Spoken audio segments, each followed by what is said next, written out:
नमस्कार शेतकरी बंधूंनो, मी आपला कृषी मित्र ऋषिकेश पवार आपल्या सर्वांचे सहर्ष स्वागत करीत आहे खंडेश्वर ॲग्रोविजन यूट्यूब चॅनलवर। तर शेतकरी मित्रांनो, आज आपण चर्चेचा विषय घेतला आहे तीळ।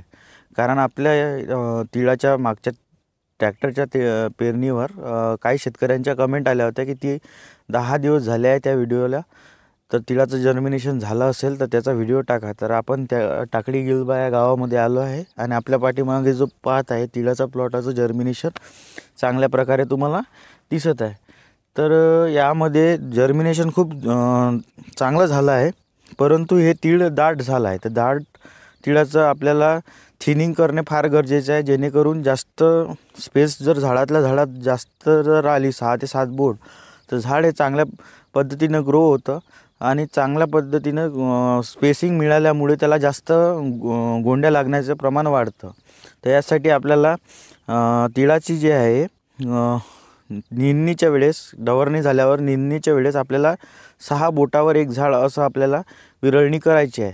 विरळणी केल्याचा फायदा फार सुंदर होईल। तर व्हिडिओ आवडल्यास व्हिडिओला लाईक करा, कमेंट करा आणि अशाच नवीन व्हिडिओसाठी आपल्या चॅनलला सबस्क्राईब करा। धन्यवाद।